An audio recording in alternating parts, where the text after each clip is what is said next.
magic girdles, creams to have a super flat or defined abdomen, machines that will allow you to have the desired abdomen.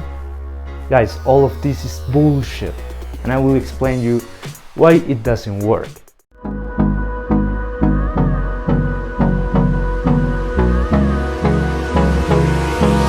Hold me close till I get up. Time is barely on our side. Hey, what's up guys, welcome to today's video. Today we will talk about fat loss and some of the myths about it.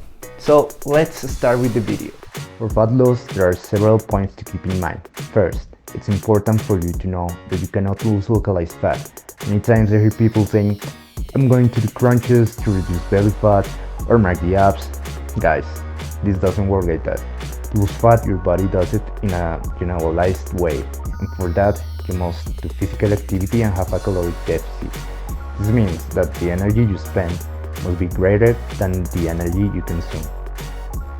Second point, sweating is not synonymous with oxidizing fat.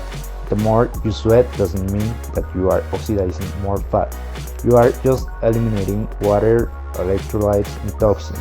It happens a lot that after a prolonged or quite intense workout, where you sweat a lot, you go to the scale and weigh yourself and you see that you have lost 1 or 2 kilograms. That will be like 2 to 4 pounds in relation to the weight prior to training. But it turns out that the weight you lost is water. Once you rehydrate properly, you will regain the initial weight. And here I would like to mention that the scale is not the best indicator in all cases. And what I mean by this is that, for example, a guy who wants to lose weight starts weighing 70 kilograms, and after having trained for a month and the weight remains the same, surely this guy isn't going to be very happy with the result. However, he should keep in mind that just as he's losing fat, he may be gaining muscle. Then most likely he will have lost fat, but it will not be reflected on the scale, because at the same time he has been gaining muscle. To have more accurate ideas about your body composition, there are different methods that allow you to get a better idea of that by measuring fat, muscle, bone percentage, body water, etc. For example, with a lipometry or something more sophisticated like an InBody or DEXA machine. But well, many of us doesn't have any of these available, so keep in mind what I just mentioned.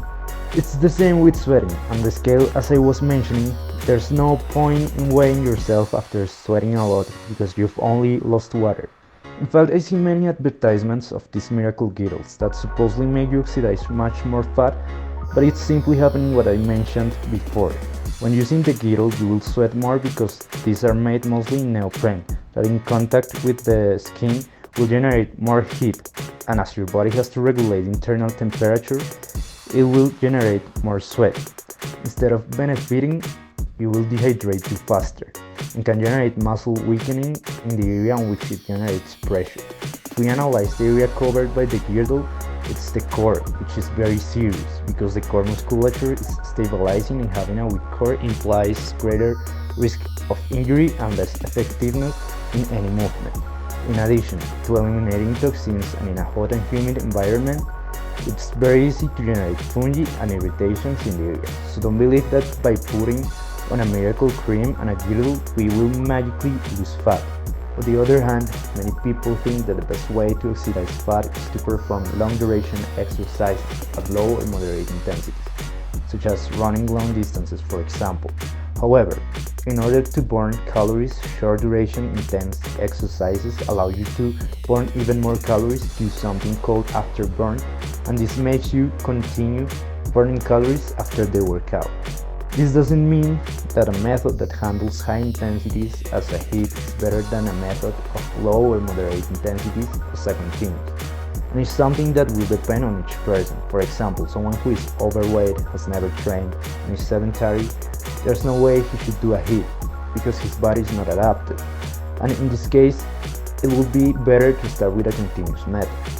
This has to do with the periodization of training, and experts know it. So I always recommend that you work hand in hand with a professional so that your training is safe, progressive, and effective. So guys, don't waste your money on things that won't give you any benefit and on the opposite can affect your health. Remember, this is a process that requires time, so you cannot get results overnight. That's all for today. Thanks for watching the video. If you liked it, don't forget to leave me a like, subscribe, it's completely free, and see you in the next video.